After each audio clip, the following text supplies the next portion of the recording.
Nós vamos novamente abrir as nossas Bíblias na segunda epístola de Paulo aos Coríntios. Segunda epístola de Paulo aos Coríntios, capítulo 10.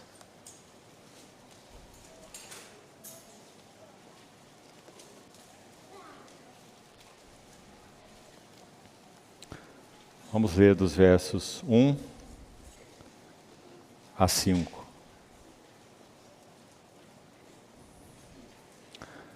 Segundo aos Coríntios 10. E eu mesmo, Paulo, vos rogo, pela mansidão e benignidade de Cristo, eu que na verdade, quando presente entre vós, sou humilde, mas quando ausente, ousado para convosco. Sim, eu vos rogo que não tenha de ser ousado quando presente, servindo-me daquela firmeza com que penso devo tratar alguns, que nos julgam como se andássemos em disposições de mundano proceder. Porque, embora andando na carne, não militamos segundo a carne. Porque as armas da nossa milícia não são carnais, e sim poderosas em Deus, para destruir fortalezas, anulando sofismas, e toda altivez que se levante contra o conhecimento de Deus, levando cativo todo pensamento à obediência de Cristo. Vamos orar.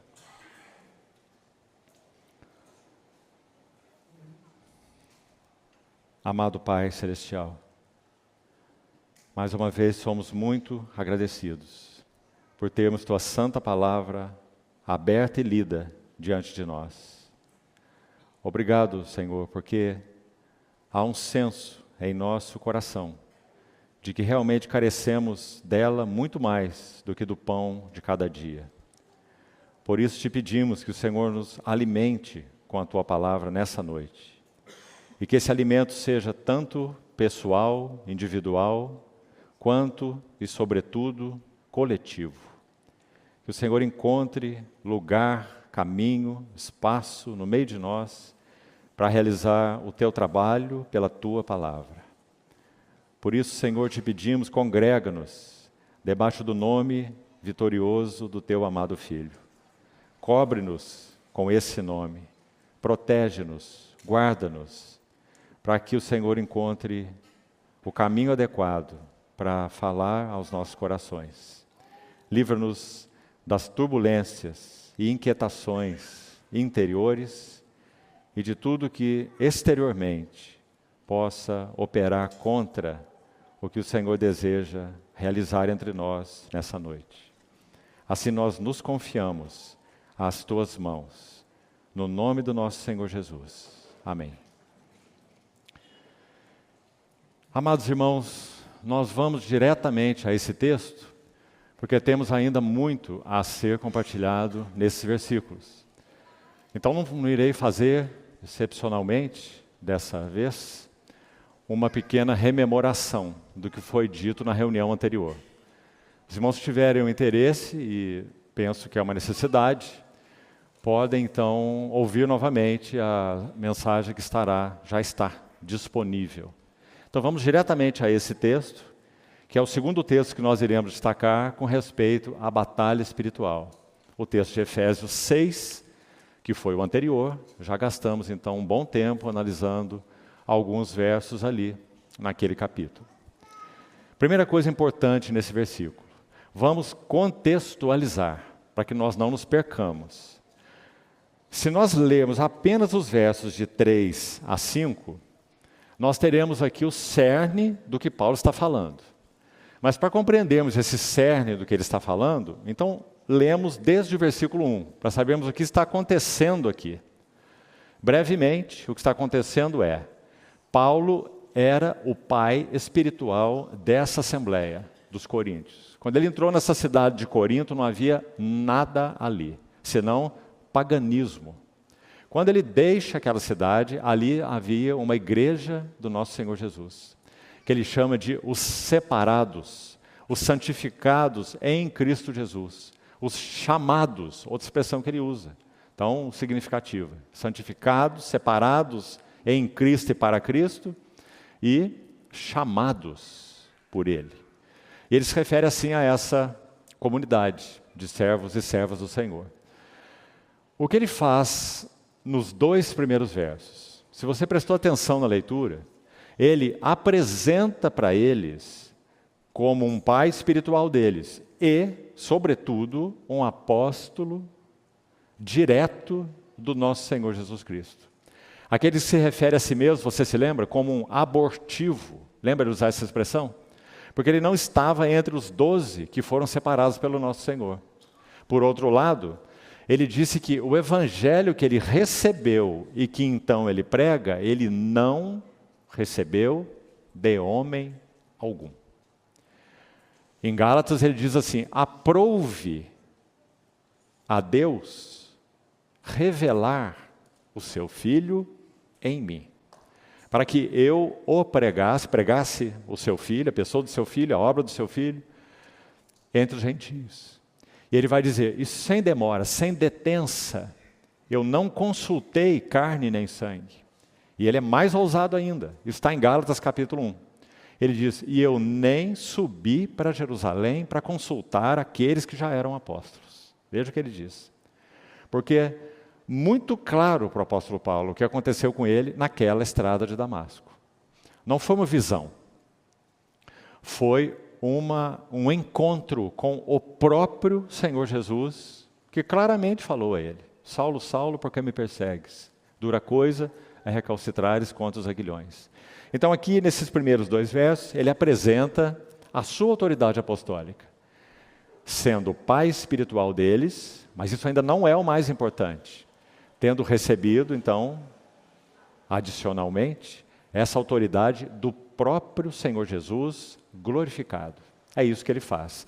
Por isso ele diz assim, no verso 2, eu vos rogo que não tenha necessidade de ser ousado quando presente, para corrigi-los, para apontar claramente a direção, isso aqui é contrário aos caminhos do Senhor, esse aqui não é a vontade do Senhor, isso aqui não tem a ver com o Senhor Jesus Cristo, né? Então ele escreve de maneira, são suas cartas mais ousadas, 1ª e 2ª Coríntios, todas as 2. Então, é isso que ele diz aí. Esse é o contexto. Agora então, ainda primeiro dentro do contexto, para depois vamos explorar de maneira muito mais ampla, porque as palavras são amplas, nós vamos ver, por isso estamos autorizados a fazer. Mas por enquanto, fiquemos com o contexto. Quando então ele vai dizer, baseado no que eu já falei aqui no início, quando ele vai dizer assim, por quê? Olha o verso 3 aí. Porque, embora andando na carne, vamos entender bem o que ele está dizendo aqui, ele está dizendo, embora ainda no corpo. Ele não está dizendo absolutamente, isso é tão óbvio, né? Mas vale dizer, que ele era um homem que então oscilava aí entre uma vida no espírito e uma vida na carne. Ele era alguém que estava ali meio do caminho, entre ser um homem espiritual ou um homem carnal. Não é nada disso que ele está dizendo. Quando ele diz, embora andando na carne, o que ele diz aí é, embora estando no corpo, aqui ainda, com essa vida, nesse tabernáculo terreno, ele vai dizer, embora aqui ainda, nós não militamos, olha aí o verso 3, não militamos segundo a carne. O que é que ele quer dizer então?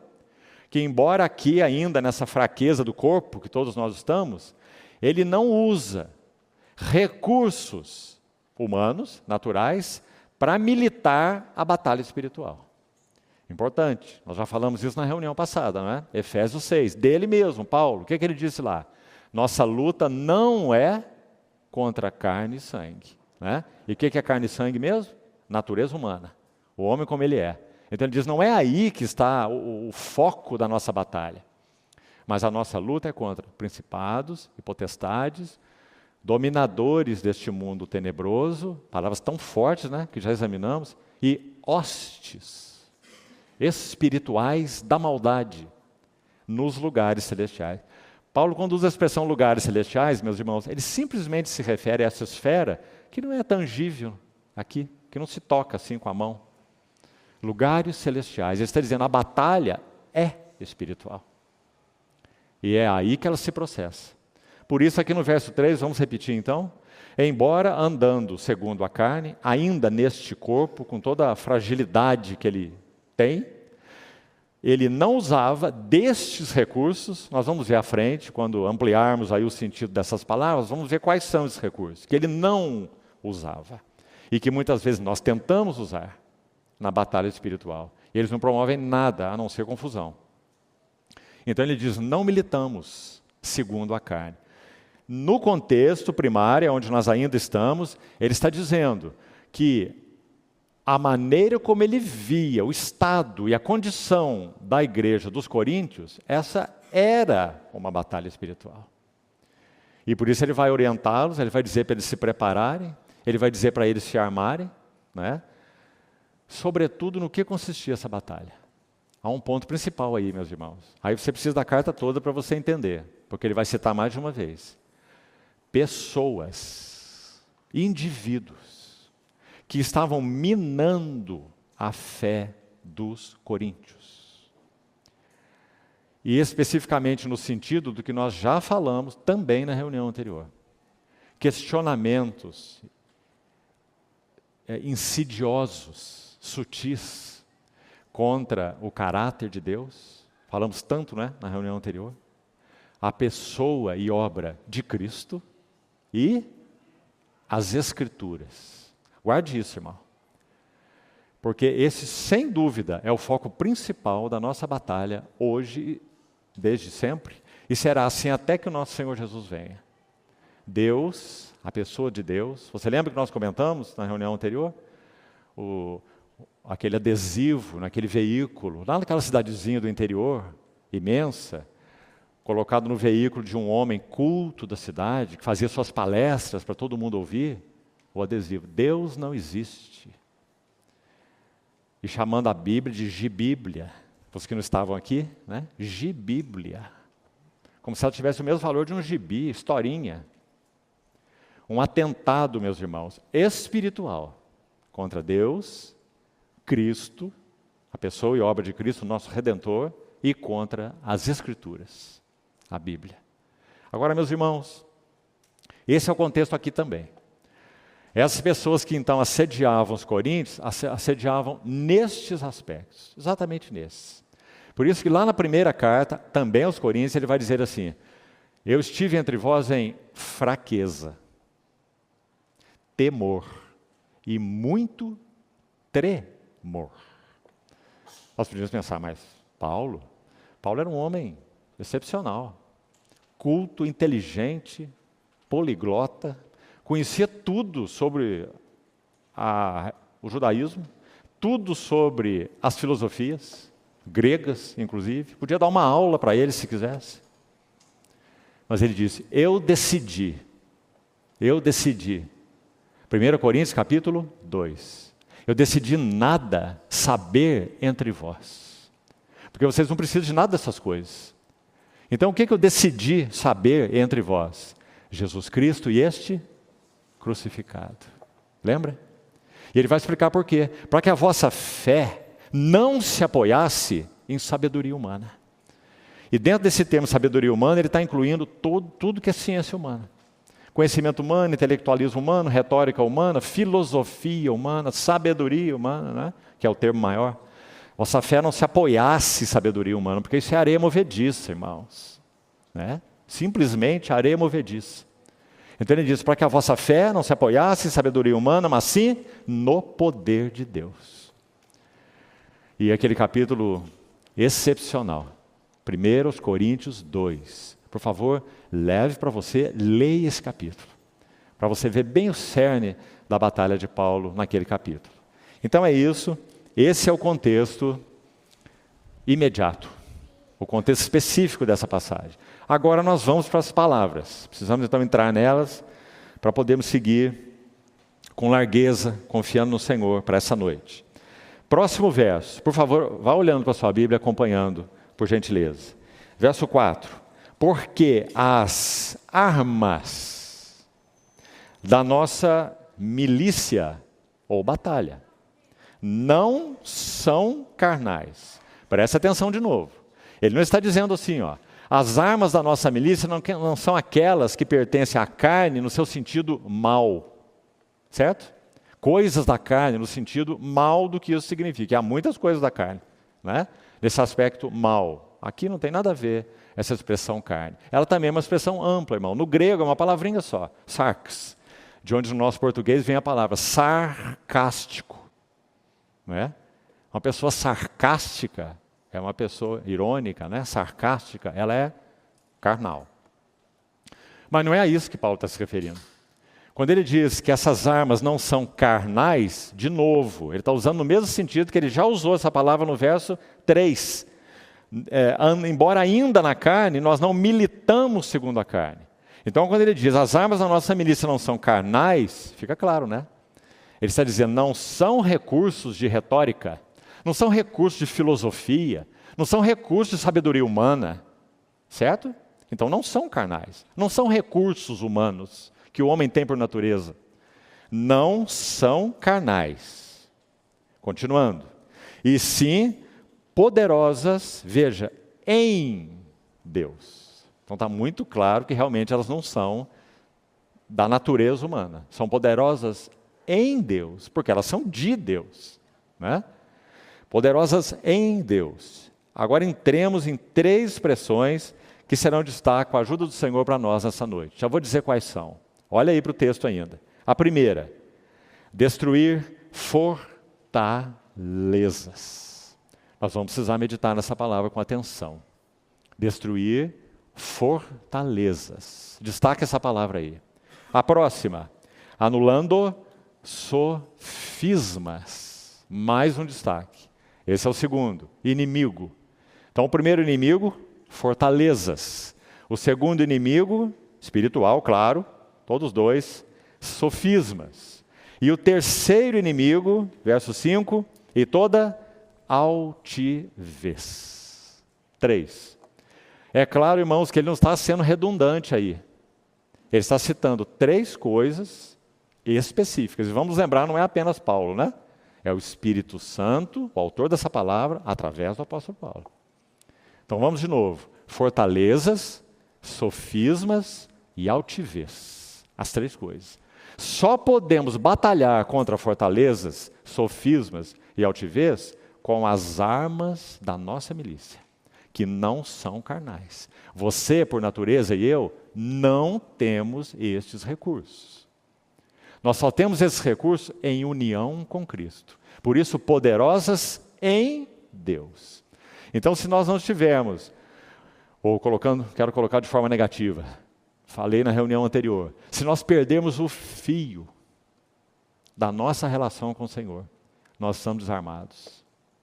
Permanecei em mim e eu permanecerei em vós, porque sem mim nada podeis fazer. Nada podeis fazer. Então, vamos permitir que o Espírito Santo crave isso nos nossos corações, irmão. E eu espero no Senhor que nós possamos, cada um no nível em que está na sua história com o Senhor, aprender algo dessas 3 palavras e aplicá-las, meus irmãos. Nós estamos aqui para fazer estudo das palavras no português, e nem para termos aula de literatura. Nós estamos aqui para aprender algo mais sobre a batalha espiritual que nos acompanha 24 horas por dia. Em todos os ambientes, em todos os relacionamentos, em cada situação. Comprando, vendendo, entrando, saindo, deitando, levantando. Não é? Porque o cerne, de novo, dessa batalha é espiritual e ela é travada em um terreno, nós vamos ver, bem específico, por ser espiritual. Ela é travada não apenas, vamos ver isso também, mas ela é travada particularmente na mente. Por que sabemos? Você viu o versículo 5, com atenção? Depois dele citar os inimigos, olha, de novo, fortalezas, sofismas, altivez, que se levanta contra o conhecimento de Deus, como que ele termina o verso 5 mesmo? Vamos colocar atenção aí? Levando cativo o quê? Todo pensamento, olha aí, a obediência de Cristo. Ou seja, irmão, não está claro onde, sobretudo, como eu disse, não unicamente, porque há uma batalha na vontade também, vontades obstinadas, vontades endurecidas, nós vamos ver isso. E aí é nível de vontade, né? Obstinação toca vontade, certo? Sobretudo. Mas o principal campo de batalha espiritual é a mente. Um irmão do passado já disse assim, na alma do homem, a mente se assemelha às portas de uma cidade antiga, onde as batalhas eram travadas. Os muros eram imensos, tinham aquelas torres de vigia, né, armadas, inexpugnáveis, né, os muros. Então fica difícil tentar ganhar uma cidade pelo muro, né? Mas cidade tem que ter porta, não é verdade? Tem que ter porta. Então as batalhas eram travadas nas portas. Quando o inimigo ganhava a porta, ele ganhava a cidade. Não é? Então, segundo esse verso, quais são as portas? Pensamento. Levando cativo todo pensamento a obedecer a Cristo. Irmãos, todos que são entre nós aqui, queira o Senhor que todos sejam genuínos cristãos, que conhecem realmente o Senhor Jesus e têm andado com Ele, sabem do que eu estou falando. Vamos lá então. Fortalezas é a primeira palavra. O sentido dela na língua original nos interessa. Então vou citar aqui alguns sentidos. O sentido é simples. Significa um ponto fortificado, ou um forte. Temos muitos aí pelo nosso país, né? Então o sentido dessa palavra aí é exatamente esse. É um forte, ou é uma fortificação. Agora, seria bom que nós fôssemos mais específicos. E se você estudar a palavra, você vai ver aí a necessidade. Essa palavra para fortaleza aí, na língua original, ela aponta, inclusive, para uma cidadela. Agora precisamos explicar o que é cidadela. Há uma definição no nosso português mesmo, e quero ler para você. Cidadela. Cidadela é uma fortaleza, conforme mencionado aí. Mas o que é uma cidadela? Na nossa observação primária, né, da língua portuguesa, cidadela seria uma pequena cidade, certo? Mas a ideia realmente não é essa. Cidadela é o ponto mais fortificado de uma fortaleza. É o último ponto, na linguagem militar, cidadela é o último forte a ser conquistado em uma cidade sitiada. Não estamos citando isso aqui apenas por curiosidade, não. Quando nós aplicamos isso, meus irmãos, à nossa batalha espiritual e aos detalhes que iremos ver posteriormente, nós vamos ver como isso é importante. Digamos assim, a nossa mente em geral, para usar uma outra figura, é como se fosse uma cidade sitiada. Sitiada pelo quê? Por pensamentos de toda espécie. Pensamentos de incredulidade, com relação a Deus, Cristo, Sua palavra, como já citamos. Pensamentos de obstinação. Pensamentos de tradições religiosas. Presta atenção. Nós vamos ver isso especificamente. Estamos só adiantando. Que são incrustados em nossa mente por vários motivos. Depende de onde você nasceu, o que você ouviu, qual a experiência que você teve. Não é? Sejam lá traumas, sejam ensino mesmo, a sua experiência educacional. Não é? Então, as informações são recebidas e aquelas ideias incrustam na mente. Então, cidadela seria o último forte, repetindo, a ser conquistado em uma cidade que já está sitiada pelo inimigo. Mas o que é uma cidade sitiada? O inimigo se coloca nas portas da cidade e impeça que qualquer um saia de lá. Então eles vão chegar um momento que vão ter que se render. Sem água, sem pão, não é? Ou consumindo o que tem. Jerusalém foi sitiada muitas vezes. Quando Nabucodonosor invadiu a cidade, derrubou os muros, queimou as portas, destruiu o templo, o livro de Lamentações diz coisas terríveis que foram feitas lá. A tal ponto de meninos que morriam então de inanição, crianças, elas estavam sendo assadas e comidas. Canibalismo. Tal era o estado de sítio que aquela cidade viveu. Então, de novo, a ideia mais ampla aqui, nossa mente como uma cidade sitiada. E essa cidadela, o último forte a ser conquistado. Então, dentro de tanta coisa aí que existe, Romanos 12, transformai-vos pela renovação das vossas mentes, para que possais compreender qual é a boa vontade, a boa, agradável e perfeita vontade de Deus. Né? Então guarde isso aí, essa ideia de cidadela. Mais à frente vamos compreender melhor. Agora, olha uma definição interessante que eu gostaria também de citar textualmente para você. Então, agora estou tomando a palavra no português mesmo, já que no grego ela é uma das ideias, certo? Se você olhar a palavra no grego, fortaleza, você vai ver que uma das ideias é cidadela, como já citei. Agora vamos para o português. O que é uma cidadela? Escute isso. Um local de reunião de defensores de uma determinada doutrina ou ideologia. Vou repetir. Um local de reunião de defensores de uma determinada doutrina ou ideologia. Essa é a definição do dicionário português para cidadela. De novo, olha como isso nos interessa, irmãos. Como eu disse, na sequência veremos muitas aplicações, mas já vá aplicando para você conforme o ensino do Espírito Santo. Quais são as cidadelas que há no nosso coração e na nossa mente, que são como esse local de reunião de defensores de ideologias? Hein? Quais são as ideologias, quem sabe, que você possa estar abraçando? Será que a sua convicção de fé realmente é bíblica? Será que é a palavra de Deus que tem formado os seus pensamentos?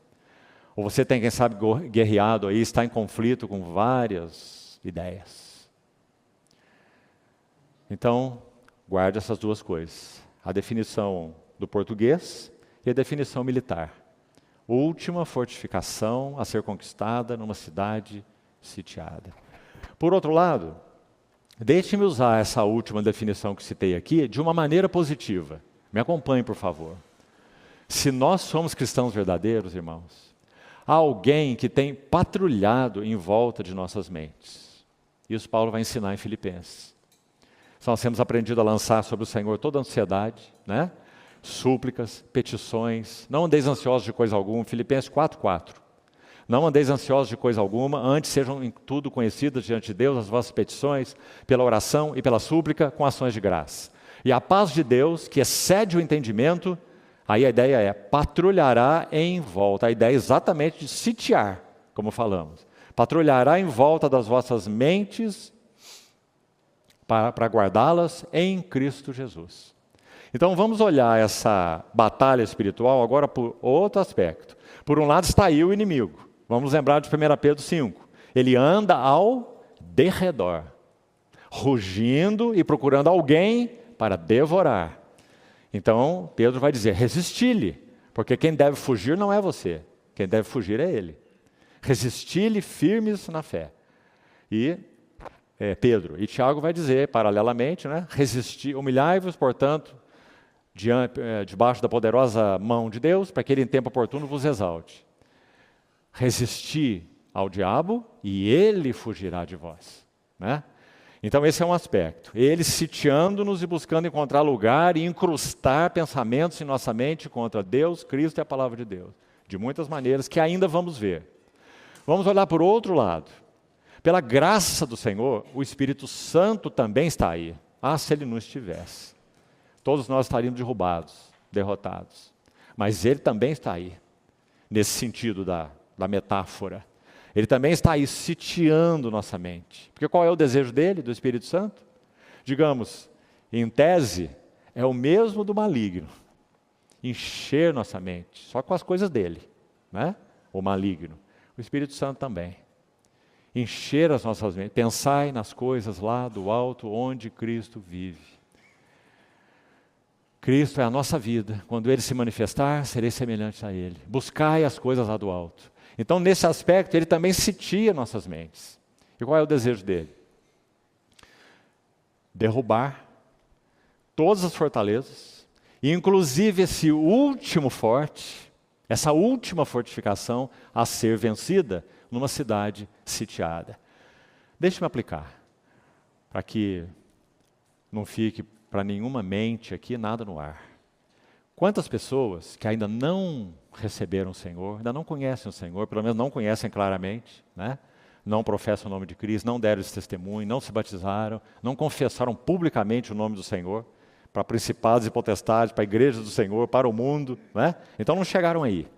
Mas eles estão ouvindo a palavra. Alguns ouvindo durante um mês, um ano, 2 anos, 10 anos até, né? Já conhecemos casos assim. E essa última fortaleza a ser derrubada ainda não caiu. Digamos que muita coisa já foi vencida.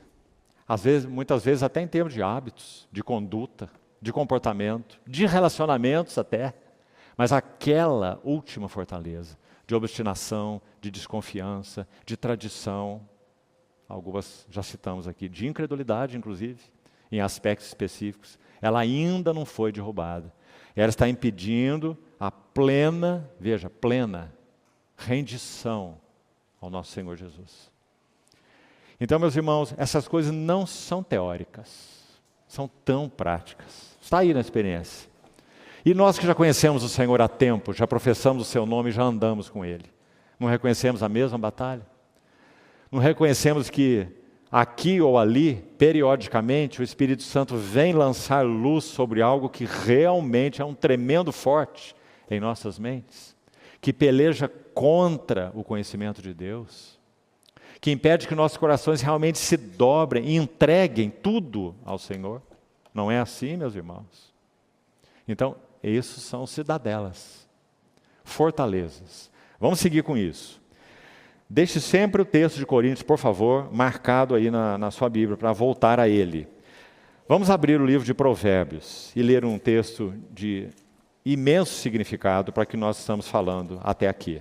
Provérbios capítulo 21, abra por favor sua Bíblia aí. Provérbios 21. Olha o que diz esse verso 22. Provérbios 21, verso 22.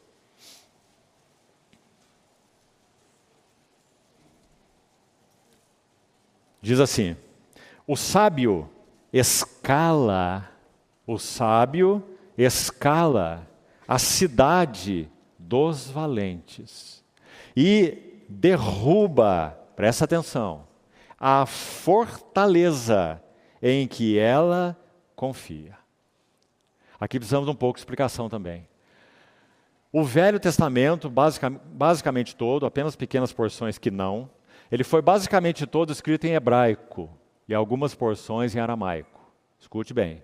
O Novo Testamento foi escrito em grego. E há uma versão de todo o Velho Testamento, originalmente em hebraico, há uma versão dele em grego. Muitos aqui já sabem. Ela se chama Septuaginta. Então, o que esses gregos fizeram? Eles traduziram os 39 livros do Velho Testamento, que estão em hebraico, basicamente, para o grego.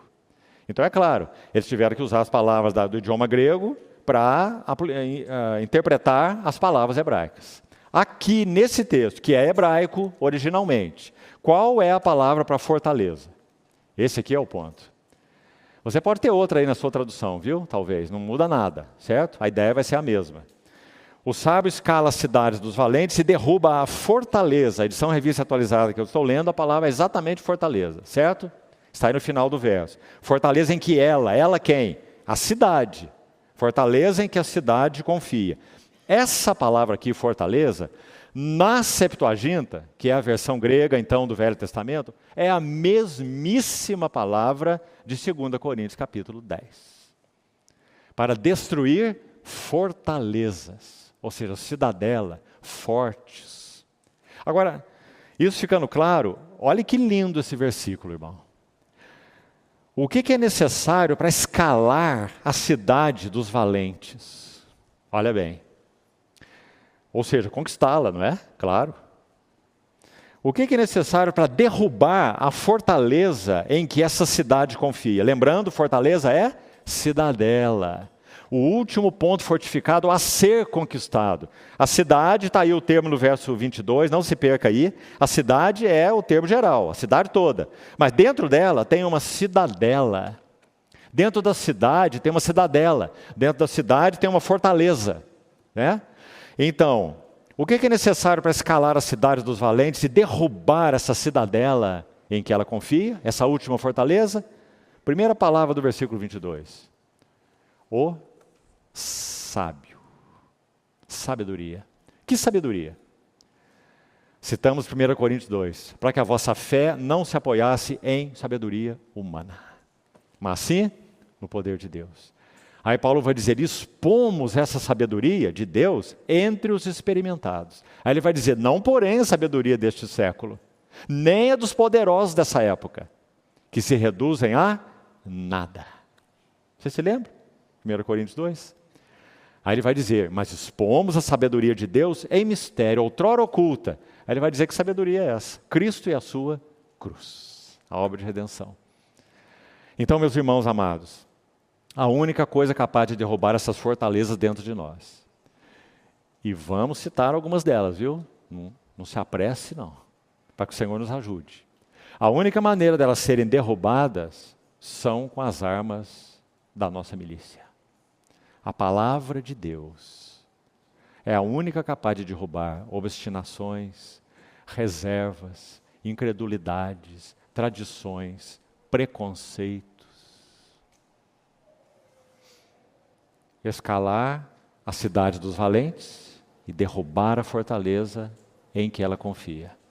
Agora então, aqui neste verso, a ideia da palavra agora hebraica, tá bom? Como ela é no original. Essa palavra fortaleza no hebraico. Sabe o que ela significa, irmão? Ouça bem. Qualquer coisa em que uma pessoa confia. Não é impressionante? Você viu a amplitude disso? Vamos fazer a pergunta para nós. Em que nós temos confiado? No que, irmão? Na sua saúde? Inteligência? Capacidades? Destreza? Habilidade? Para isso, para aquilo, seja para o que for. Conhecimento? Experiência? Eu já tenho tantos anos de vida, já passei por tanta coisa, sou um homem vivido. É nisso que você confia? De novo então, a palavra fortaleza no hebraico, qualquer coisa que uma pessoa confie. Agora, vamos seguir com isso então? 3 exemplos de fortaleza, que meditando diante do Senhor, eu gostaria de te servir para a sua meditação. Vamos lá, primeiro exemplo de fortaleza.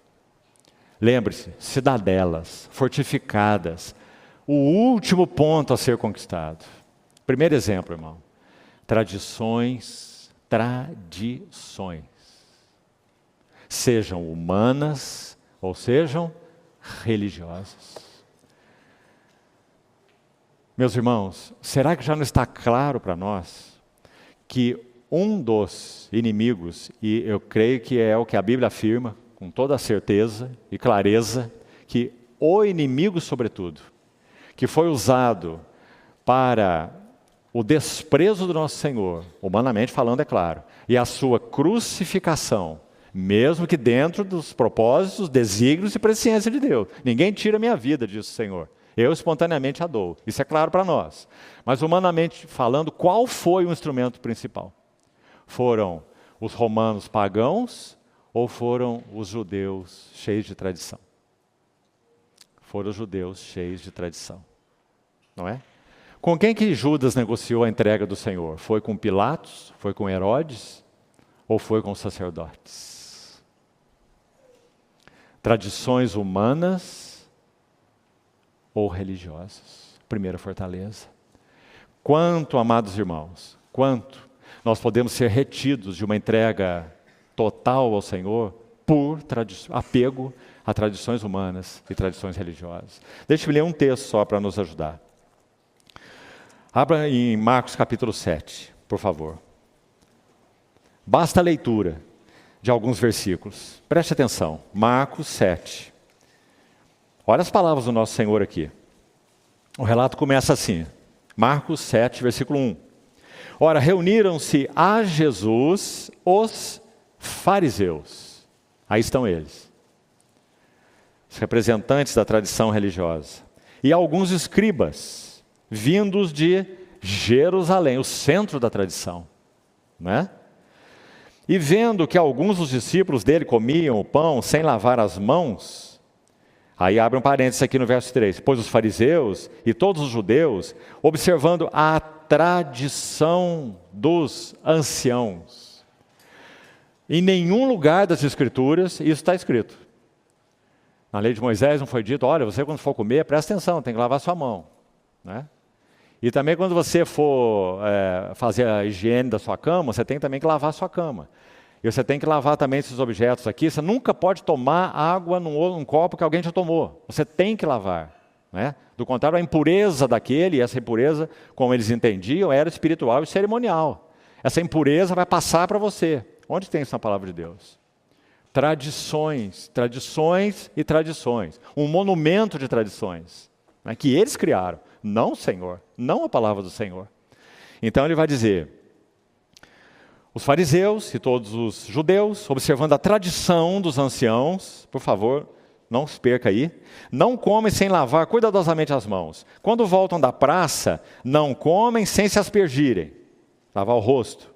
E muitas outras coisas, verso 4, que receberam para observar. Receberam de quem? Não foi do Senhor, nem de Moisés.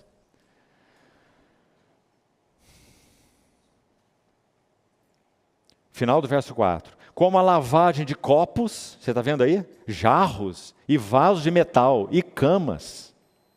Interpelaram os fariseus e os escribas. Por que não andam os seus discípulos de conformidade com, mais uma vez, a tradição dos anciãos, mas comem com as mãos por lavar? Olha o que o Senhor disse.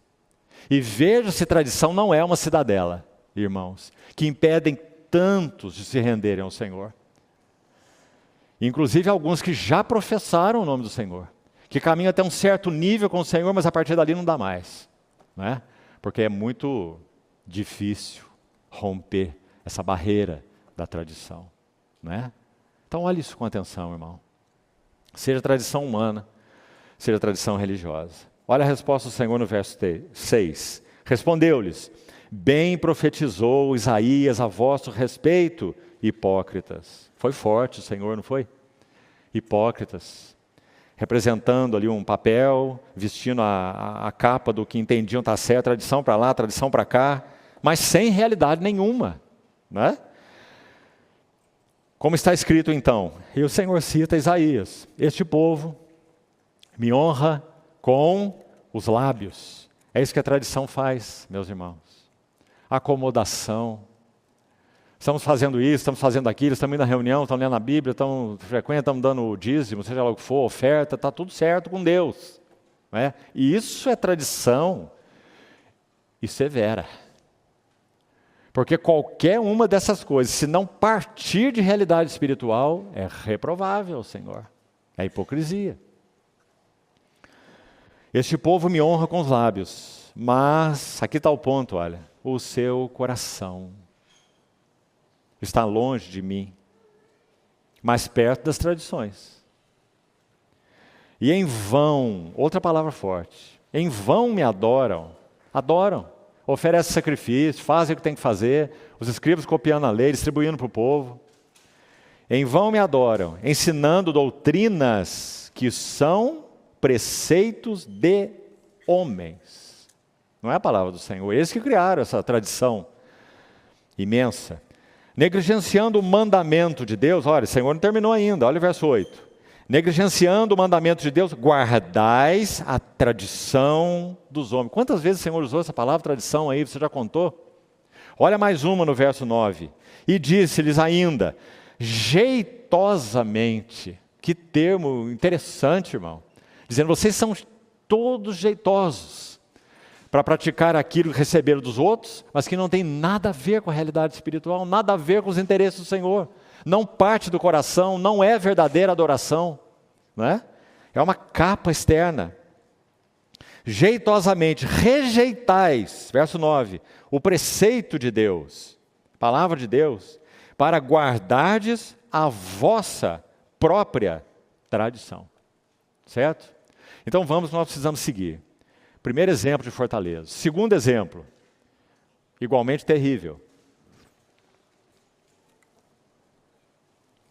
Já passamos por ele aqui. Autoconfiança. Oh, meus amados irmãos, como esse elemento tende a nos acompanhar.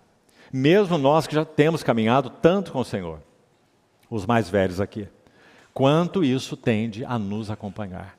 E aí debaixo dessa palavra autoconfiança tem um mundo de coisas, né? Para resumir, confiança em seus próprios recursos. Sejam mentais, morais, não é? Ou intelectuais, físicos, materiais, qualquer recurso, em que nível for. Autoconfiança. Por favor, ainda no livro de Provérbios, queria ler umas aplicações disso com os irmãos e procurar me deter o mínimo possível para podermos seguir e concluirmos hoje todo o assunto. Provérbios 3, 5. Abra, por favor, aí. Provérbios 3, 5. Olha esse contraste. Confia no Senhor. Lembra o que é cidadela? Aquela palavra de Provérbios 21, 22 no hebraico. Qualquer coisa em que uma pessoa confie. Provérbios 3, 5. Confia no Senhor de todo o teu coração. Aqui as cidadelas estão derrubadas, porque é de todo o coração. Não tem nenhuma fortaleza pelejando contra o conhecimento de Deus. E não te estribes, apoies. Todo mundo sabe que é um estribo, né? Um apoio. Não te estribes no teu próprio entendimento. Aqui está um elemento forte de autoconfiança, não é? Não, eu tenho aqui o meu juízo, eu sei julgar as coisas muito bem. Isso estabelece pensamentos incrustados na mente, fortalezas que pelejam contra o conhecimento de Deus. Então não há, meus amados irmãos, opção para nós para dizer, não, eu sei discernir muito bem. Nós não sabemos nada, meus irmãos, nada. O nosso critério de juízo aqui está, aberto diante de nós. E é nessa palavra que nós confiamos. Não é? É por ela que somos nutridos, é nela que nossa mente é edificada, é ela que nos dá discernimento espiritual. Lâmpada para os meus pés é tua palavra, não é meu discernimento. Lâmpada para os meus pés é tua palavra e é luz para os meus caminhos. Confia no Senhor de todo o teu coração e não te estribes no teu próprio entendimento. Olha aí mesmo em Provérbios 11, por favor. 11, 28. Olha que lindo verso.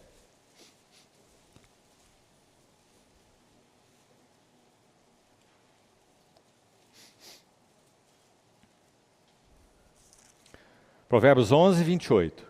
Quem confia, mais uma vez o assunto aí, certo? Da cidadela, no que confia, fortaleza, ainda estamos aí, nessa palavra fortaleza, não avançamos além dela. Quem confia nas suas riquezas cairá. Agora, cuidado aí também com a palavra riqueza. Não se refere apenas a coisas materiais.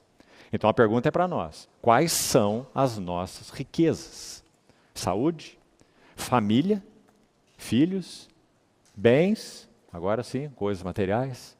Quais são as nossas riquezas? Quem confia nas suas riquezas cairá, mas os justos reverdecerão como a folhagem. Ainda 28 de Provérbios, capítulo 28. Um último verso aqui em Provérbios. 28, verso 26. De novo, olha que lindo verso. Provérbios 28, verso 26. O que confia no seu próprio coração é tolo. Sabe por que selecionei esse versículo aqui? Meus irmãos, a todo momento nós estamos ouvindo essa linguagem do mundo, assim, confie no teu coração. Você já ouviu? Estou quase certo que já. Vou colocar de outra maneira, a mesma coisa. Siga os seus sentimentos, certo?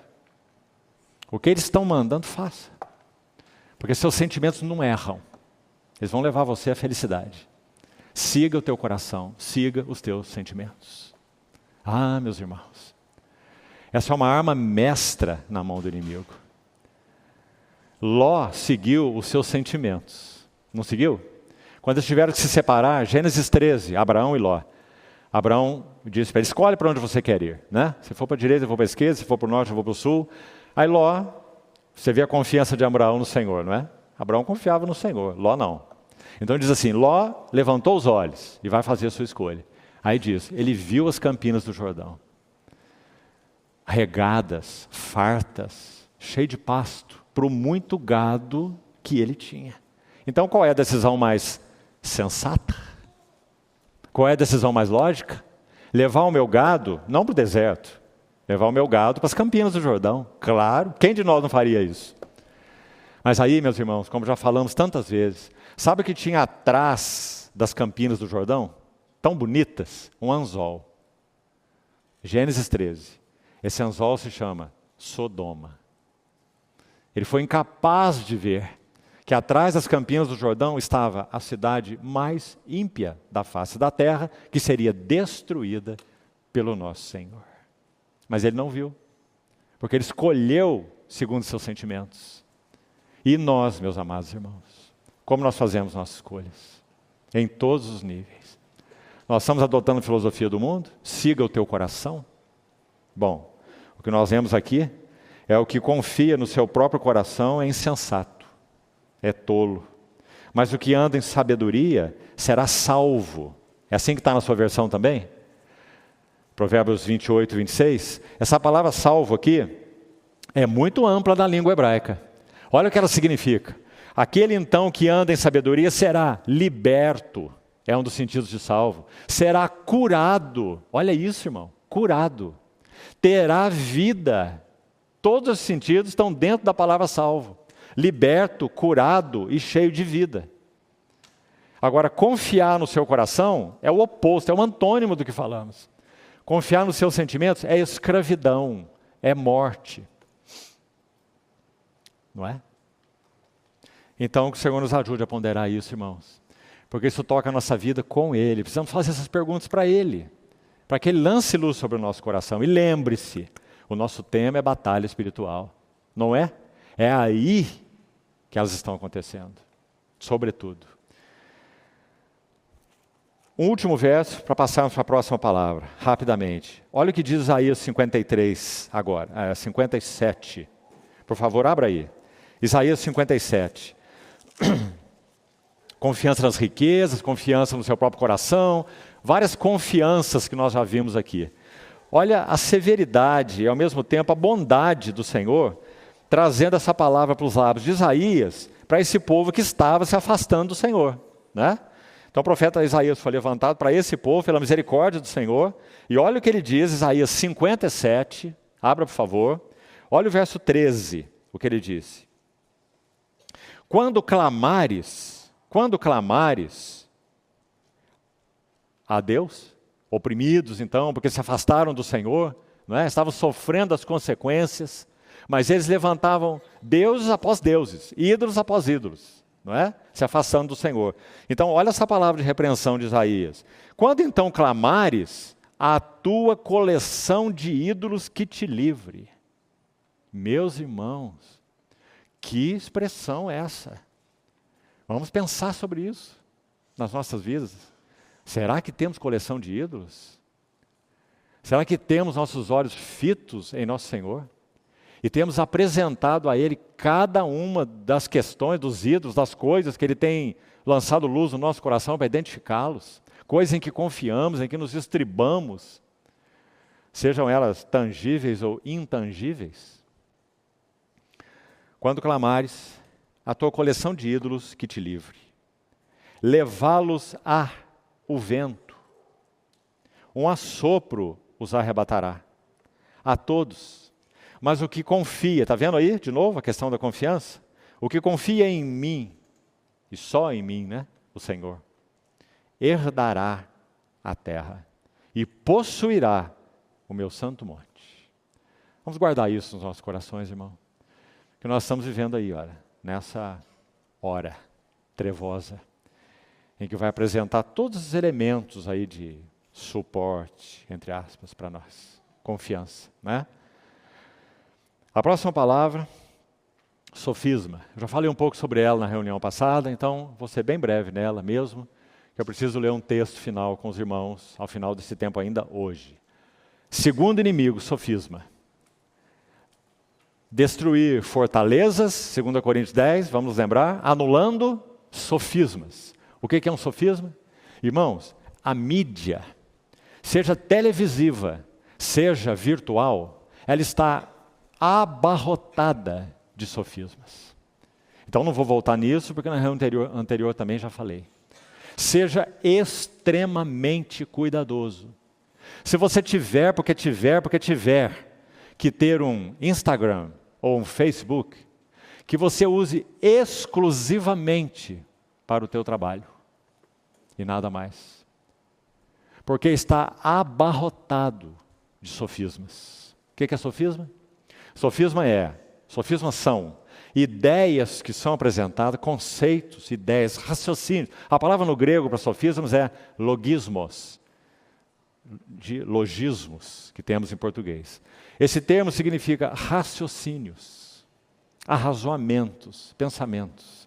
Anulando raciocínios, anulando arrazoamentos, anulando pensamentos.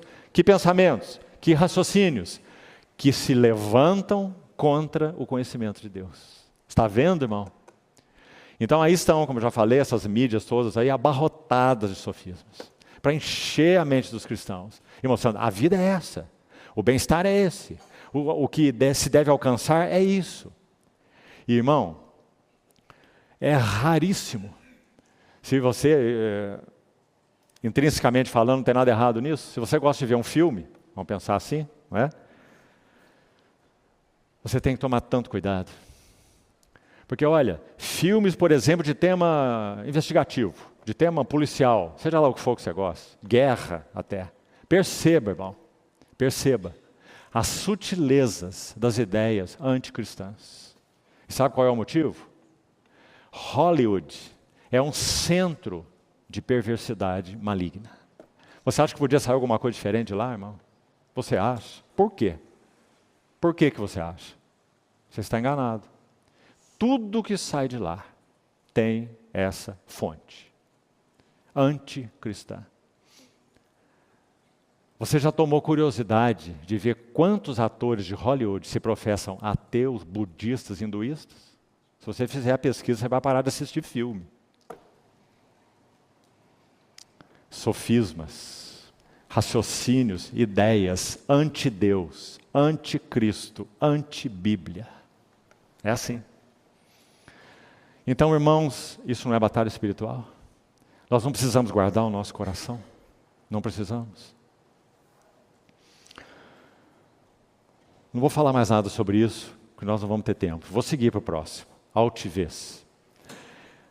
Vou citar um verso para você estudar, ainda sobre sofismas. Colossenses 2:4. Paulo vai dizer que em Cristo estão ocultos todos os tesouros. Olha isso. Em Cristo estão ocultos, escondidos, todos os tesouros da sabedoria e do conhecimento. Aí Paulo vai dizer, isso eu vos digo para que ninguém vos engane. E o termo que ele usa lá é raciocínios falazes. Colossenses 2:4, para o teu registro aí. Sabe o que é um raciocínio falaz? É um argumento que é bem montado e planejado e adaptado para convencer alguém de uma mentira.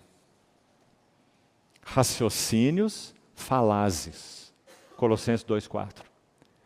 É isso que está cheio, como nós falamos, nessas mídias. Estão aí falando na nossa cabeça. Precisamos tomar tanto cuidado, meus irmãos. O último, altivez. É o terceiro e último citado em 2 Coríntios 10. Toda altivez que se levanta contra o conhecimento de Deus. Agora, olha que interessante, um exame mais cuidadoso dessa palavra. Primeiro, o termo, na língua original, sempre temos que começar aí. Esse termo altivez é simples, na verdade. Ele significa uma coisa alta. Só isso. Altivez, uma coisa alta. Certo? Mas agora, o único lugar onde essa palavrinha, traduzida aqui no nosso português para altivez, essa palavra grega aí, o único lugar onde ela aparece de novo no Novo Testamento é em Romanos 8:39. E aí queria que você fizesse a correlação, porque são só essas duas vezes. Então Paulo diz que essa altivez, ou essas altivezes vamos pôr no plural, elas se levantam, certo? Contra o conhecimento de Deus. A mesma palavrinha para altivez, Paulo usa em Romanos 8,39. Ali está traduzida por altura. Quando ele vai dizer que nada poderá nos separar do amor de Cristo. Você se lembra daquele texto? Ele vai dizer nem altura, certo? E nem profundidade. Por que precisamos fazer essa correlação? Porque então, o que Paulo está dizendo em 2 Coríntios 10 é que essas coisas altas, altivez, que se levantam contra o conhecimento de Deus, elas buscam fazer o que então? No nosso coração e na nossa mente? Nos separar do amor de Cristo. Lançando dúvidas, como já falamos, sobre o próprio amor de Deus, a justiça de Deus, o caráter de Deus, a bondade de Deus, a pessoa de Cristo, as Escrituras, tudo isso para nos separar do amor de Cristo. Não é? Então una esses dois textos, porque são só essas duas menções dessa palavra altivez, importante. Agora, ainda, concluindo, para que eu possa ler o texto finalmente para os irmãos. Abra, por favor, sua Bíblia no livro de Sofonias. Sofonias.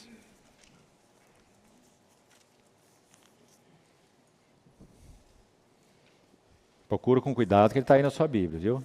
Olha que são 2 páginas só. Sofonias. Ele está depois de Abacuque, ajudou muito, né? Naum, Abacuque, Sofonias. E antes de Ageu. Olha o que diz no livro de Sofonias, capítulo 3. Vou aguardar um pouquinho para que todos os irmãos achem esse texto, por favor. Sofonias, capítulo 3. Finalzinho do Velho Testamento aí, bem no final. Sofonias 3. Vamos ver os 2 primeiros versos. Ai da cidade opressora, da rebelde e manchada, contra Jerusalém, claro, né? Desviada do Senhor. Nosso foco está no verso 2, olha aí. Não atende a ninguém. Então aqui, a versão que estou lendo, revista atualizada, diz assim. Não atende a ninguém, não aceita disciplina, não confia no Senhor. Voltamos para a questão da confiança. Não confia no Senhor e nem se aproxima do seu Deus, certo? Você deve ter outras versões aí. Agora eu quero citar uma outra tradução para você. Como que diz esse versículo? Uma versão mais literal, mais clara, me parece. Olha só, do verso 2. Está dito que essa cidade de Jerusalém, desviando-se então do Senhor, ela não obedece a vós. Aqui, na minha versão, diz não atende a ninguém, certo? O termo mais literal, então, não obedece a vós, certo? Um querido irmão no domingo pela manhã falou um pouquinho desse sentido de quais vozes estamos ouvindo, né? Se estiveram aqui de manhã, vão se lembrar, usando um outro texto. Olha o que diz aqui em Sofonias. Não obedece a vós. O que Hebreus diz mesmo? Hoje, se ouvirdes a sua voz, não endureçais os vossos corações. Quais são as vozes, amados irmãos, que nós estamos aí entregando nossos ouvidos? A ruína de Jerusalém foi em especial porque ela não ouviu a voz do Senhor. Então, continuando. Ela não obedece a vós. Verso 2, nessa tradição alternativa. Depois diz, não aceita disciplina, a mesma coisa que está aqui. Agora, olha o próximo termo. Não se apressa para ir para o refúgio. Que bonito.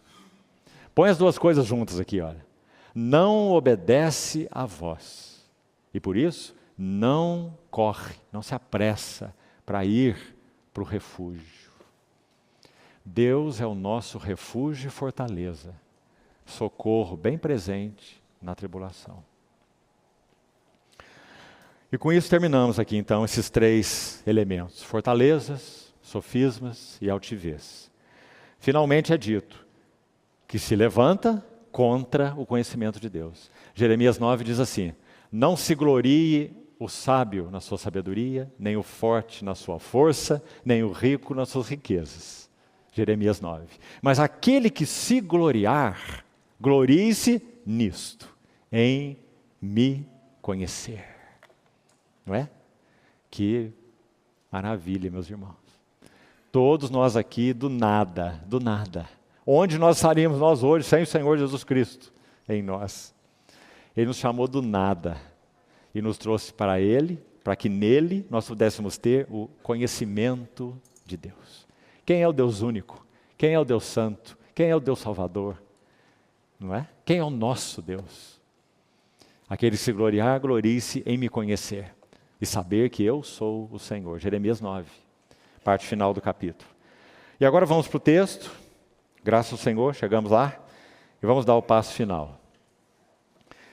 Esse texto, irmãos, ele foi escrito mais ou menos de 80 a 100 anos atrás. Está aí, nessa faixa aí.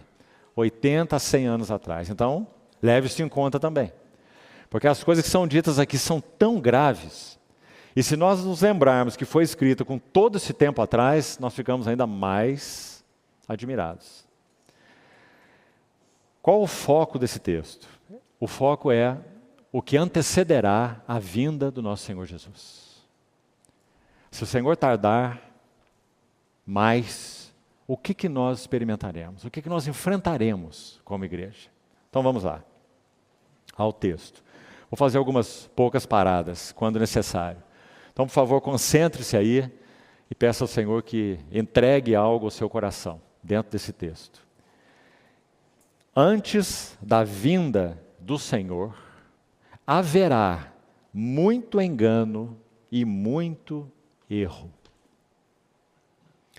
E se fosse possível, até os escolhidos seriam enganados. A aparência de piedade aumentará. Já falamos sobre tradições, né? Religião e tudo mais. A aparência de piedade aumentará, mas a fé diminuirá por causa de falsas crenças. Também já falamos bastante sobre isso hoje. Falsas crenças articuladas por Satanás. Será que a Bíblia diz? Isso que foi escrito por um irmão, certo? Será que a Bíblia diz o que esse irmão está dizendo? Sim. 1 Timóteo 4. O Espírito de Deus afirma expressamente que nos últimos dias alguns se desviarão da fé, por seguirem a espíritos enganadores e a ensinos de demônios. Agora é a Bíblia, não é irmão nenhum que está dizendo. Está vendo, irmão? Estamos ou não estamos vivendo esses dias? E onde os espíritos enganadores operam? Sobretudo, no mundo ou na igreja? Na igreja. Para que então os do Senhor sejam destruídos. E o testemunho do Senhor seja destruído. É contra o Senhor que ele peleja, né? Então, a fé diminuirá por causa de falsas crenças articuladas por Satanás. E também o amor pelo mundo. E a negação da palavra de Deus sufocarão a fé. Amor pelo mundo, negação da palavra de Deus, sufocarão a fé. Ele continua assim: um irmão disse bem, tais obras satânicas produzirão um efeito impalpável que nos envolverá como o ar. Haverá forma de piedade exterior, mas por dentro estará cheia de maus espíritos e da melancolia do inferno. Fortes palavras. Esses espíritos malignos farão tudo o que puderem para desviar os filhos de Deus e oprimi-los. Embora nesse momento aqui eu tenha uma tendência de citar algumas experiências aqui, dentro de nós, obviamente sem citar nomes, mas não irei fazê-lo, especificamente nada. Poderia fazer para maior advertência, mas vou colocar de modo geral.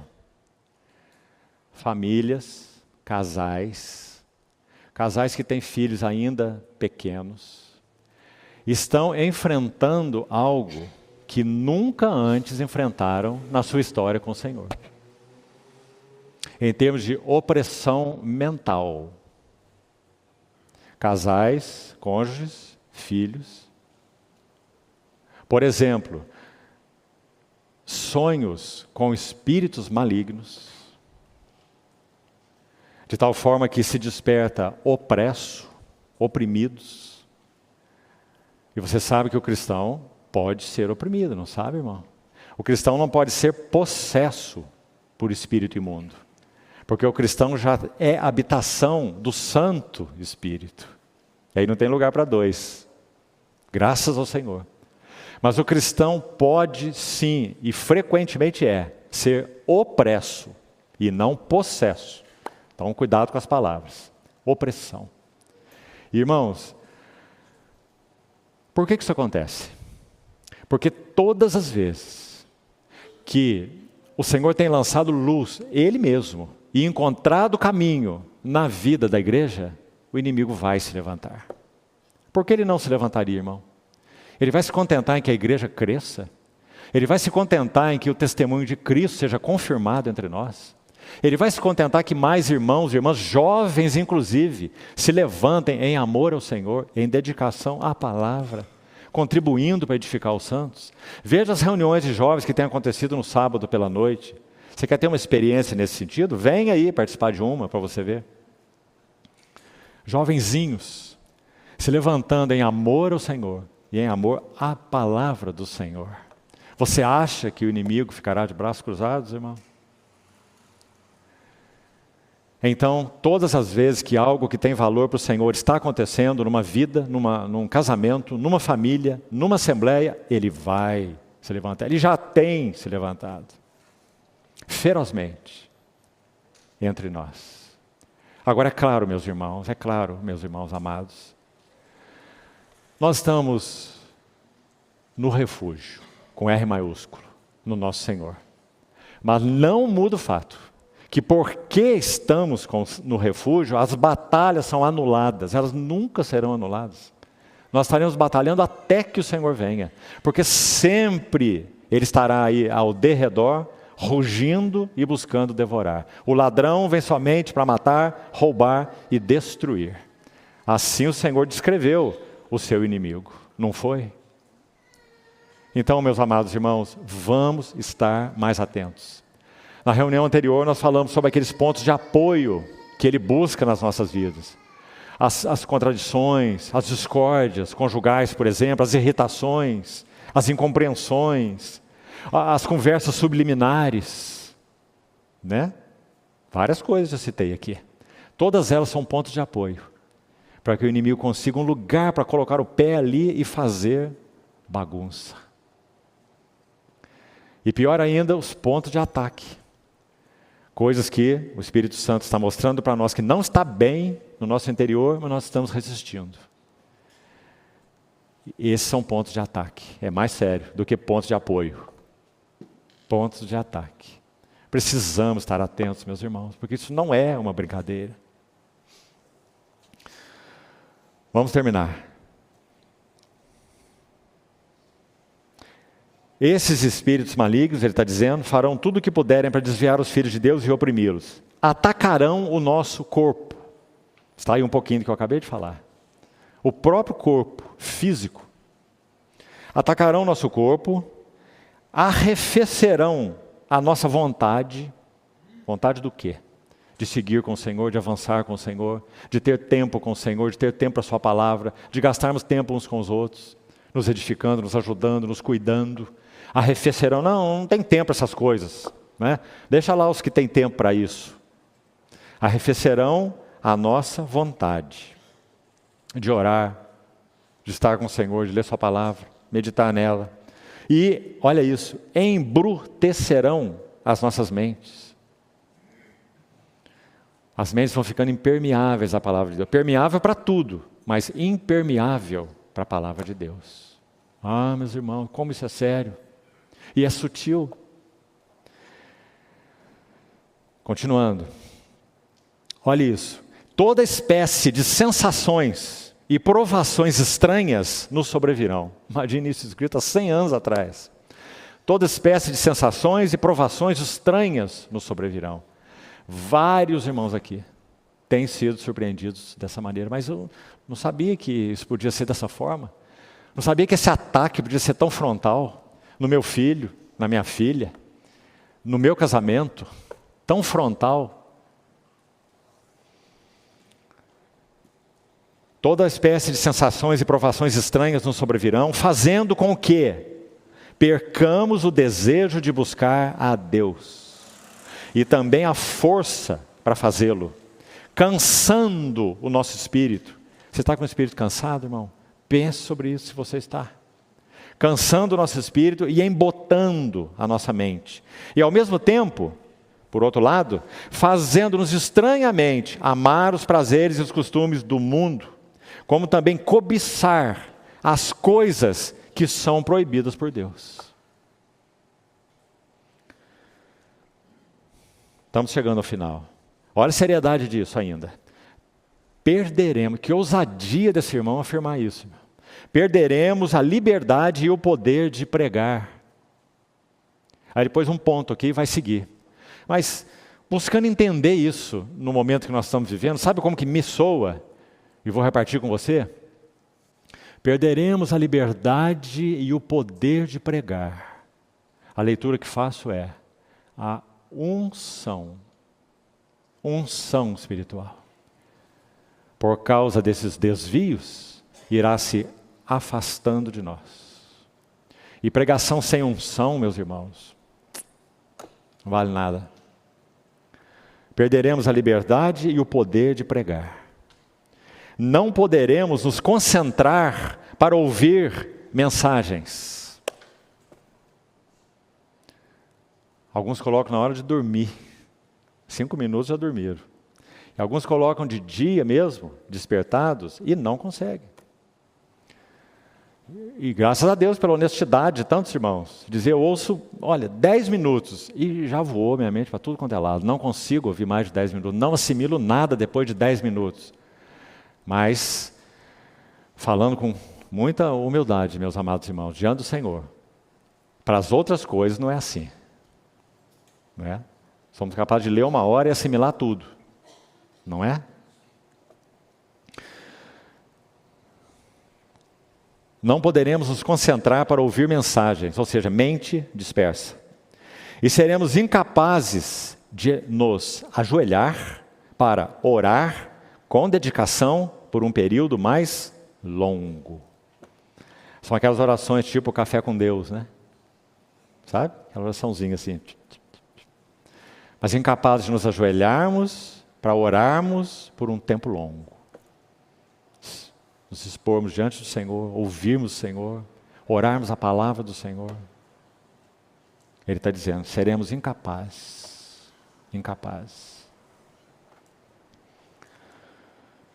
Tais trevas e tal atmosfera deverão ser enfrentadas com determinação. Graças a Deus por essa frase também. O que nós vamos fazer? Vamos cruzar os braços e nós estamos perdidos então. Tal atmosfera tem que ser enfrentada com determinação no Senhor, porque as armas da nossa milícia não são carnais, são poderosas em Deus. Está terminando já. Acharemos que é difícil servir a Deus e andar com Ele, mas é muito fácil viver de acordo com a carne. A atmosfera à nossa volta nos forçará, ele diz, a trairmos a Deus e a desistir das nossas sinceras orações. A nossa sensibilidade espiritual será embotada, para que não vejamos as realidades celestiais ou a gloriosa presença de Deus. Irmão, façamos a pergunta para nós, cada um de nós. Quando foi a última vez que você realmente experimentou, sentiu a presença de Deus com você no seu quarto, na sua casa? Responda para você mesmo diante do Senhor. de tal forma que te envolveu, te encheu, falou o teu coração, quem sabe provocou lágrimas nos teus olhos, te encheu de um gozo que é inexprimível. Qual foi a última vez? Essa deveria ser a experiência normal de um cristão diante do seu Senhor, porque Ele é quem é. Então ele diz, nossa sensibilidade espiritual será embotada, para não vermos as realidades espirituais ou a gloriosa presença de Deus. Aí ele vai concluindo assim, olha, já estamos sentindo, há quase 100 anos atrás, já estamos sentindo o começo destas influências. Ouviu? A concupiscência do mundo tece uma extensa rede à volta do crente, de muitas maneiras. Vai, faça, curta, viva, hedonismo, bem-estar. Né? Muitas coisas que em gerações passadas eram inimagináveis estão sendo praticadas sem restrição. Coisas inimagináveis. Imagine se ele estivesse vivo hoje. Estão sendo praticadas sem restrição. Muitos lugares de adoração ou de culto não só resistem à entrada de coisas espirituais, ouça isso, irmão, bloqueando reavivamentos, como também introduzem toda espécie de festejos e coisas duvidosas. Meus irmãos, lugares que seriam lugares de adoração e de culto, introduzem festejos e coisas duvidosas. É verdade ou não? Não precisamos sair da nossa cidade para ver que isso é verdade. Entretenimento, palavras de autoajuda, como já falamos também, não tem nada a ver com a Bíblia. Palavras puramente de auxílio psicológico. Naturalmente reconhecemos que ainda há muitos lugares abençoados por Deus. Mas, examinando a situação da igreja no mundo como um todo, não deixa de ser um quadro digno de pena.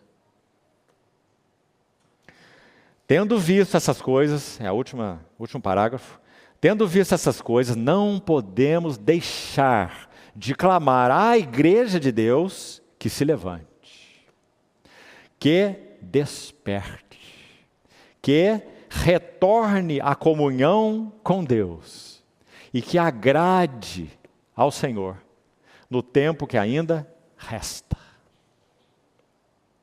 Que seja assim conosco, amados irmãos. E aí, a última frase dele é assim: estejamos preparados para comparecer diante do tribunal de Cristo e apresentar ali o nosso caso.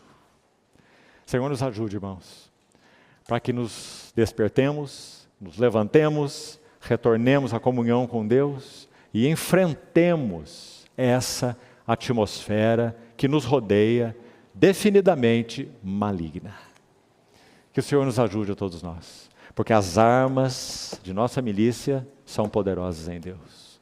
A palavra de Deus, a comunhão com Deus, a oração, o povo de Deus, a comunhão uns com os outros.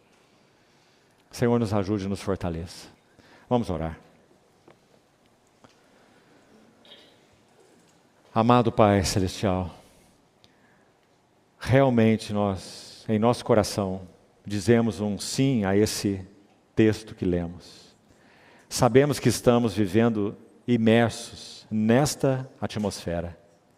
E por isso levantamos nossos olhos para Ti, Senhor. E te pedimos que o Senhor realmente mantenha o nosso coração alerta, vigilante, despertado, para que saibamos perceber as realidades espirituais e, por outro lado, possamos perceber as coisas indignas de Satanás. Que o Senhor nos ajude a realmente vestirmos-nos de toda a armadura de Deus, para podermos ficar firmes contra as ciladas do diabo e resistirmos no dia mau. E depois de termos vencido tudo, permanecermos inabaláveis. Obrigado, Senhor, porque o Senhor tem sim levantado a Tua voz sobre os nossos corações, nossas vidas, nossas famílias, nossos relacionamentos, e tem feito com que compreendamos o tempo, kairos, em que estamos vivendo. Assim nós nos confiamos a Ti, Senhor, seguros de que Tu és o vencedor, o eterno vencedor. Não permita, Senhor, que entre nós, particularmente nesse pequeno rebanho, Satanás alcance vantagem sobre as nossas vidas e o testemunho do Senhor seja obstruído. Confiamos-nos a Ti, Senhor. Sê conosco, pastoreia-nos, alimenta-nos. É nesse nome que nós oramos, esperando de Ti. Amém.